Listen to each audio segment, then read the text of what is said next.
Welcome back. You're watching NewsX. I'm Meenakshi Upreti, and the Japanese president is in India. He will be meeting Prime Minister Narendra Modi. The aim, strengthening the bilateral cooperation between the two nations in diverse areas, as well as exchange views on regional and global issues of mutual interest, so as to advance their partnership for peace, stability and prosperity in the Indo-Pacific region.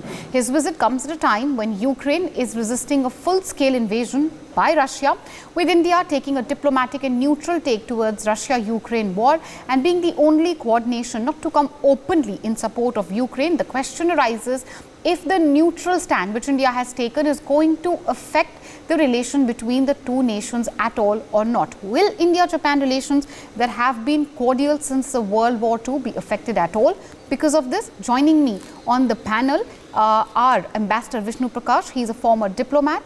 Also joining us is Rubinder Sachdev, international affairs expert.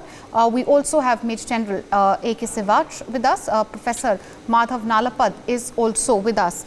We also have other guests who are joining us. I'd like to update the names of the guests, and apologies for the same. Ambassador Suresh Goyal, former diplomat, is live with us. We have Sanjay Kapoor, editor, Hard News, with us. Gautam Mukherjee, senior journalist.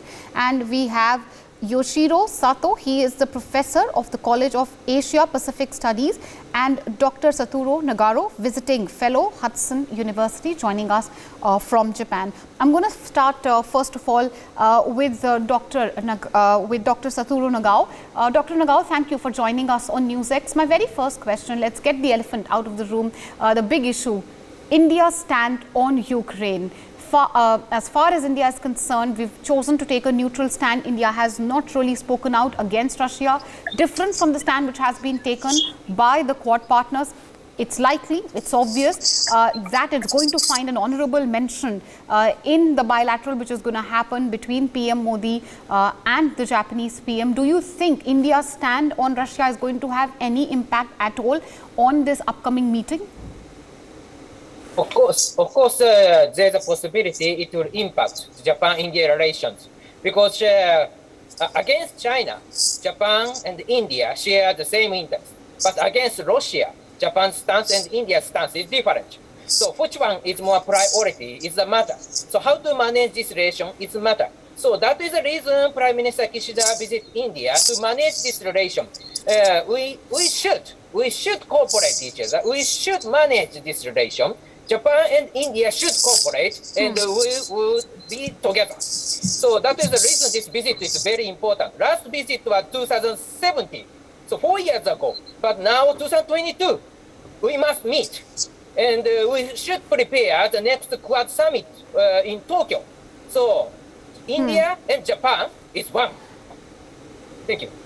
All right, and you know, when you say India and Japan, of course, the fact that the relations are going to better, that's the hope which everyone has. But Yoshiro Sato, just to take this thought forward, India has not taken a stand as far as Russia is concerned. If anything, India, it looks very unlikely, is going to condemn Russia. Do you think it's going to have an impact on the relation? And right now, would you say that the focus when it comes to India and Japan also seems to be shifting from China to Russia? I don't think the bilateral focus between India and Japan is shifting away from China. I think that China will remain the primary focus between the two countries. And Japan has indeed taken a stance against Russia's invasion of Ukraine. And Japan has indeed verbalized some statements, and also has joined the sanction. At the same time, India remains pretty quiet about the Russian invasion, but that doesn't necessarily mean India endorsing Russian action. And I think the nuance between Japan and India may not be as big as it might appear otherwise. And I'm pretty sure two countries will manage to kind of patch the differences. And how do you think, just to take this forward, Ambassador Suresh Goyal, how do you think we can, bring the focus back on China? Far as, Japan is concerned, how do you think that this meeting between PM Kishida and Prime Minister Narendra Modi is going to help really, one, of course, bolster bilateral relation between the two countries and help them to counter China together? Ambassador Goyal, can you hear me? Sir, can you please unmute yourself? I will. I have. Yes, please. Actually, thank you very much to be with you once again. The point really here is that, as Mr. Yoshiro said, the relation between Japan and India is far too important, I think. And I do hope that it is not going to be impacted by the difference in positions of India and Japan on the issue of Ukraine. The fact is that Ukraine and Russia are more important for India in terms of the strategic balance that we need to maintain as compared to Japan. I mean, Ukraine and Russia for Japan. Both are Pacific countries, of course. They both have borders together. Russia and Japan have differences also. But I think Ukraine should not impact on the relations, and I do hope so. The point here really is the difference in positions on Ukraine is largely because of our ties with the USA. Both Japan is a part of Quad, and Japan is part of the US kind of largest area of influence. Yeah. Japan to have a different position on Ukraine as compared to India, which has to maintain good ties between both USA and Russia's strategic ties. Therefore, while there will be discussions between the two prime ministers on various issues, bilateral economy, etc., as well as, I think the main focus will remain China and Indo-Pacific, which is greater importance to both of them together and a common area of interest as compared to Ukraine. So once again, Meenakshi, Ukraine should not cast a shadow on the relations. Well, yes, it looks highly unlikely. There could be, and there's most likely going to be a mention of Ukraine, but it's highly unlikely, as you all seem to agree on, how unlikely it is for Ukraine to cast an aspersion on Indo-Japanese relations. Also, what's very interesting is the article which has been written by Mr. Kishida, the PM Kishida himself, on Indo-Japan relations. Sanjay Kapoor, if you read that article, PM Kishida does mention Ukraine, but then he very quickly shifts focus to rules-based order, the significance of maintaining rules-based order, especially in the Indo-Pacific and especially in relation to China. How do you think, this upcoming meeting is going to really bolster that military cooperation between the two countries, and how it is going to help us really, keep a belligerent China under check, especially when we speak of the Indo-Pacific region?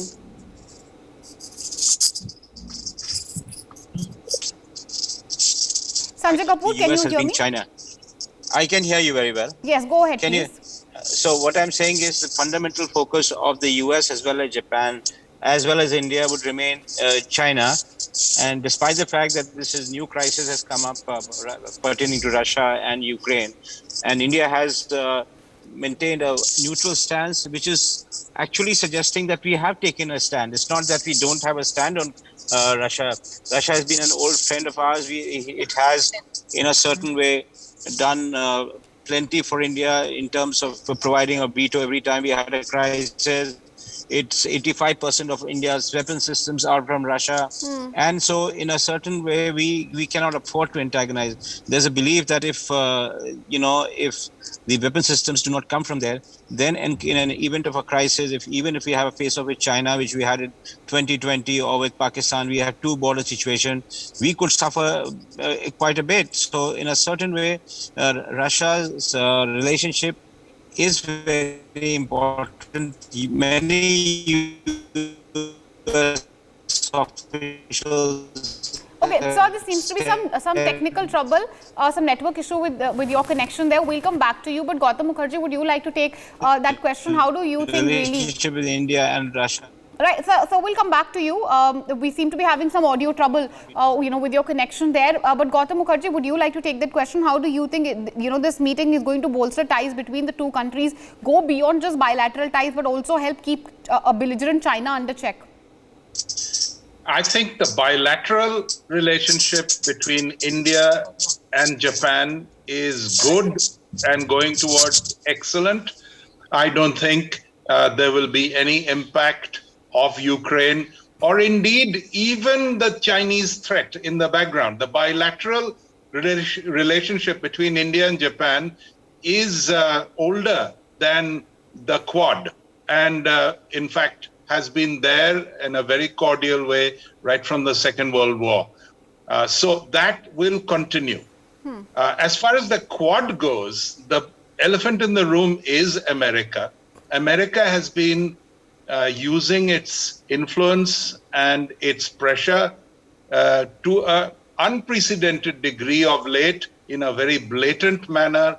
It has forced Poland to stop its gas oil. Poland is a little country, can't resist. Germany can, and Germany has. So the Quad is overshadowed to some extent by AUKUS, which is an actual military alliance between three Western powers. And then we have the Quad, which is, positioned as more or less an economic cooperation situation, and has already made several statements that it's not aimed at China, even though it is. So I think it has, to some extent, been impacted by the Ukraine situation, and particularly the sanctions regime, which has gone to town, had no choice but to fall in line. India has managed to maintain its neutrality, also because of its self-interest. As Sanjay was just saying, our military dependence is enormous, and the relationship has always been supportive when we needed it, and there is no reason for India to behave in any other manner. Well, absolutely. As far as India is concerned, our relations with Russia are different, irrespective of course, what's happening in Ukraine, and also the fact that Indian government has not been pressurized or pulled up for not speaking out against Russia also speaks of the significance which perhaps countries like US, Japan and others attach to India. But since, we are speaking of countering China, Yoshiro Sato, if you could come in the conversation here. Mr. Sato, countering China is not just about checking its expansionist policies in the Indo-Pacific. It's also about breaking the supply chain dependence which the world has had on China. How do you think that this upcoming bilateral between Japan and India, between PM Kishida and Prime Minister Narendra Modi is going to really help break or at least reduce the dependence on China? Yes, that's a very important point. Indeed, Prime Minister Kishida has contributed article to the Indian Express on March 19th. And in that writing, he did mention supply chain resilience, which has become a sort of code word about diversifying the economic dependence on China and develop new partnerships with other Asian countries. And India plays a very important role in this.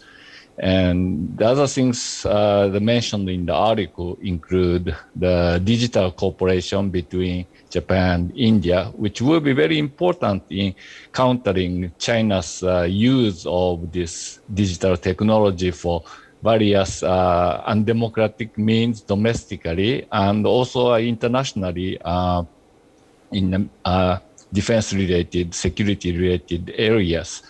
And the climate change, again, the decarbonizing Indian economy is a very important concern for all the countries, and Japan is promising to cooperate with India in this field as well. Right. Right, of course, as far as the cooperation between the two countries goes, it's going to go way beyond just, military cooperation, and this bilateral is going to be more about economic ties between the two countries. And before I go to my next guest, Mr. Sato is a professor at the Ritu Miskin Asia-Pacific University in Japan. I didn't get it correct. We did have some technical difficulty right in the beginning, but Dr. Satoru Nagao, visiting fellow from the Hudson Institute of Tokyo, Japan, also with us. Dr. Nagao, just to take the same thought forward, how do you think this bilateral is going to bolster ties between the two countries? We spoke of course, the ties vis-a-vis Russia, and also on how it can help us counter China. But what about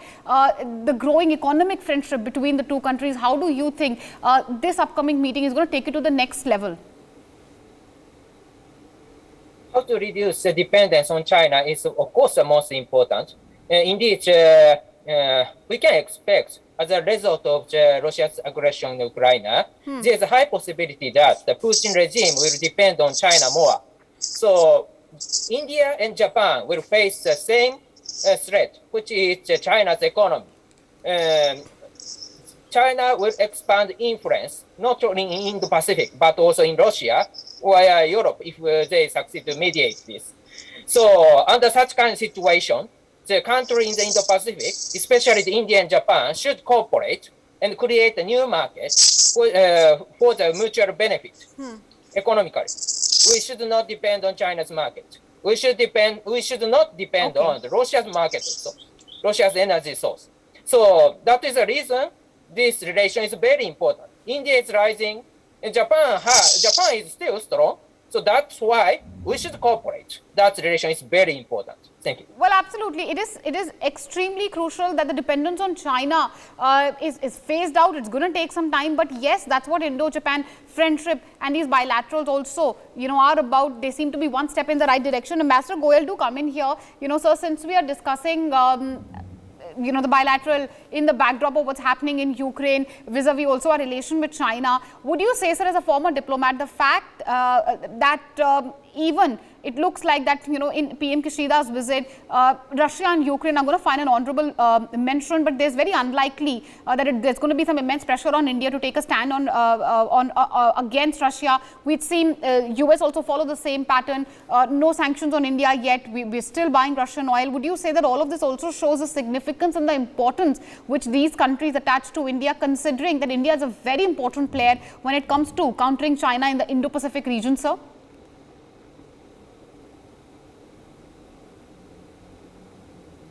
Ambassador Goyal, can you hear me? Please, can you unmute yourself, sir?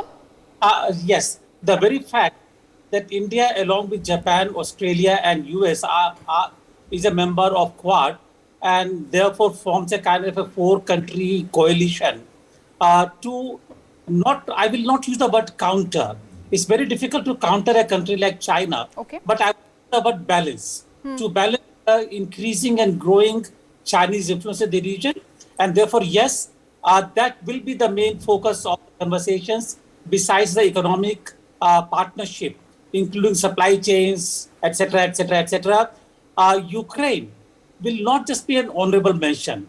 Please do remember that for USA, Russia, and Ukraine is a very critical issue in terms of European security. And therefore, the mention will go beyond honorable.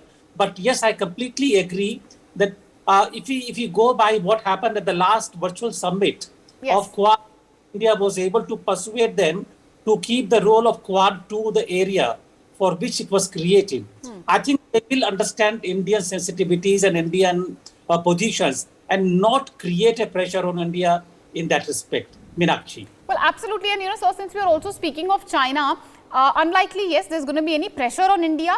But going by what we had seen in the Quad summit last time as well, perhaps the focus may remain on China. Sanjay Kapoor, again, at the cost of reiteration, since we are speaking of China, very, very interesting that the article which PM Kishida wrote in the Indian Express today speaks specifically about cyber security. Cyber security very likely to feature prominently in this upcoming bilateral. Help us understand the significance of the same.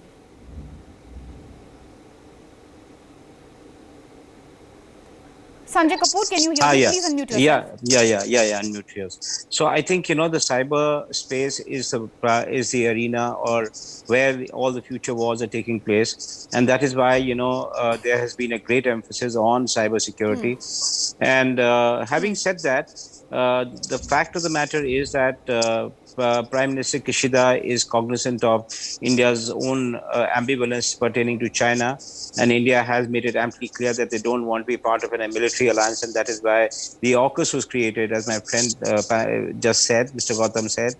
And AUKUS was the one that is the military component, and India made it amply clear they did not want to be part of it. So I personally feel when Prime Minister Kishida is coming, he recognizes the kind of threat Quad suffers from at the moment, because if the US is pressuring India and other countries very hard that they should take a stand and they need to react to the Ukrainian situation, India has made it amply clear that they will continue to buy oil because Europe is buying oil from Russia. India will continue to do business with Russia, and it believes, in my view, that interconnectedness is good for global economy. And the way that the US has gone about slapping sanctions at Russia, which are very unusual because they are country sanctions and they are not UN sanctions at the moment, and largely even violated by WTO. It in a certain way causes a kind of global slowdown or global setback that we can't even take cognizance of. So cybersecurity is important, what Prime Minister Kishida is saying, but that's only one part of it. There are far larger issues that will be discussed. I think Japan is cognizant of it.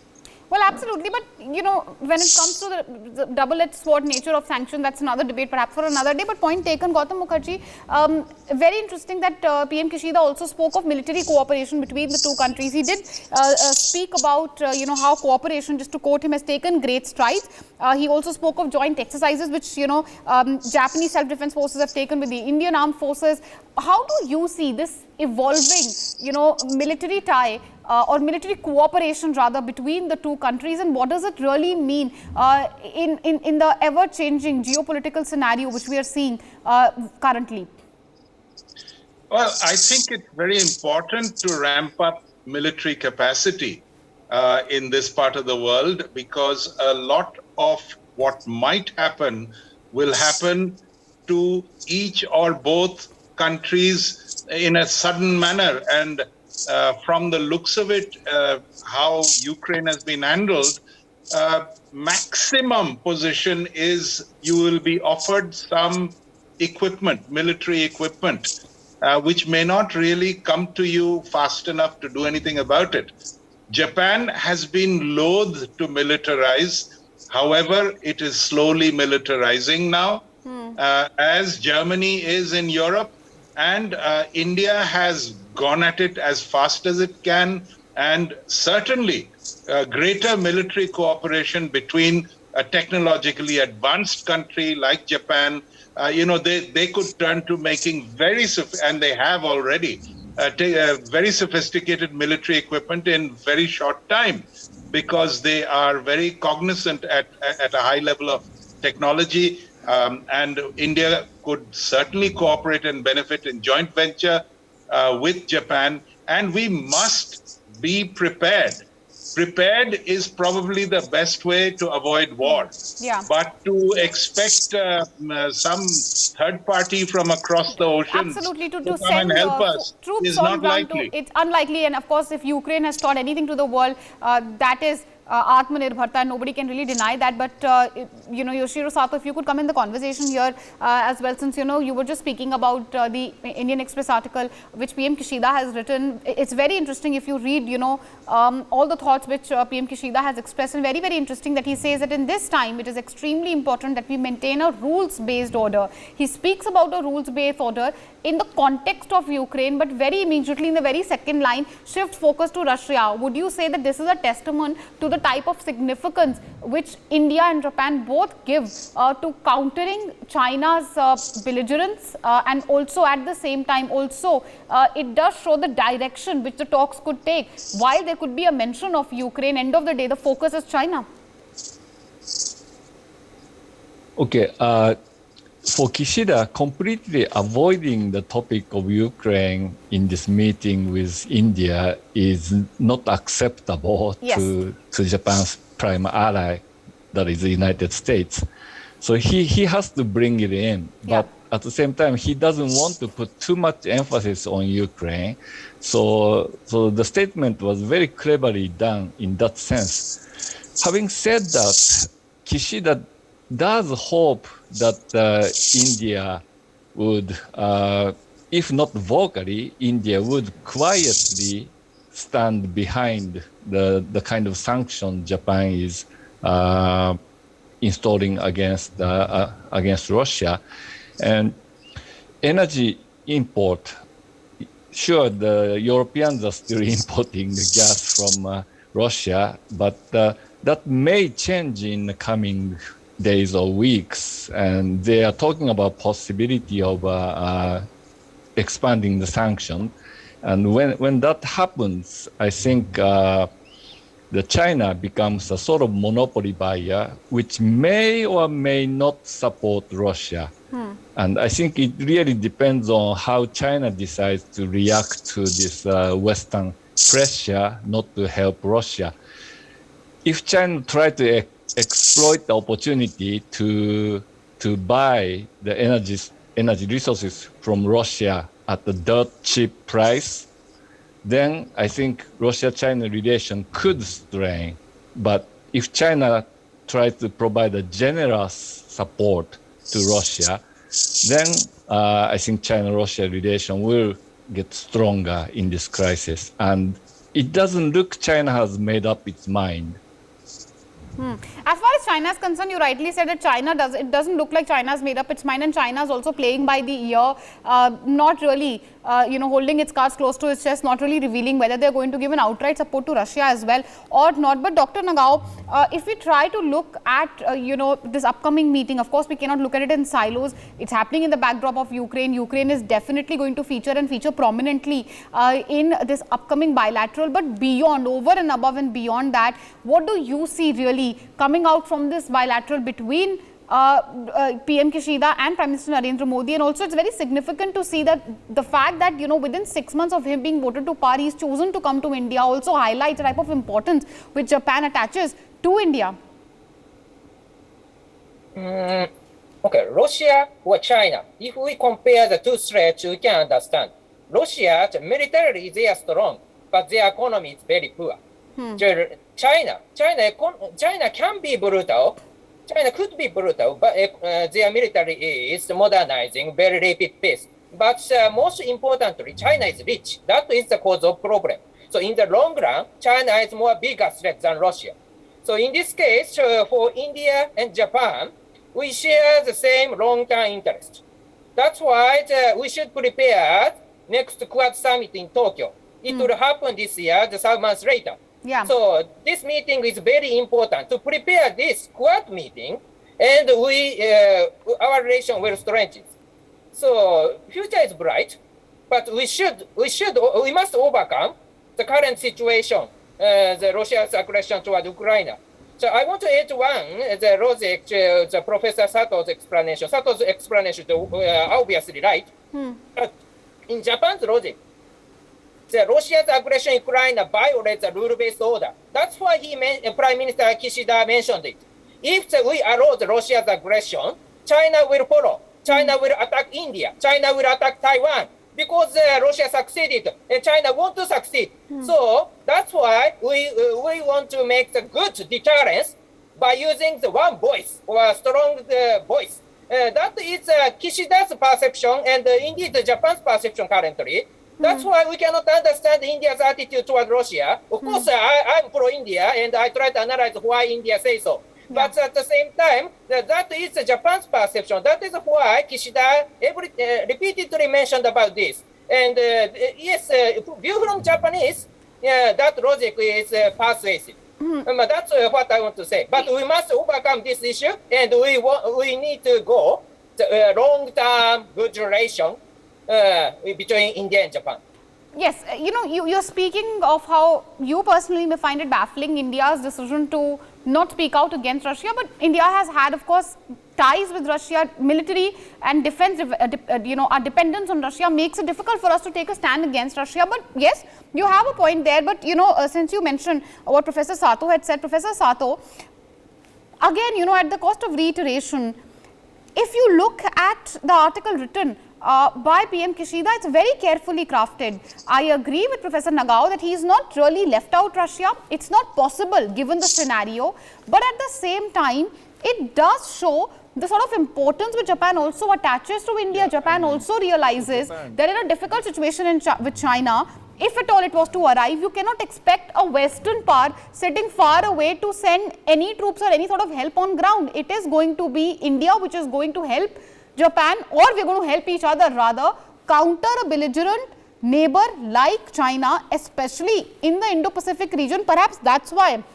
right after mentioning Ukraine, right after mentioning the need for rules-based order, the very next sentence, the very next paragraph itself is all about China.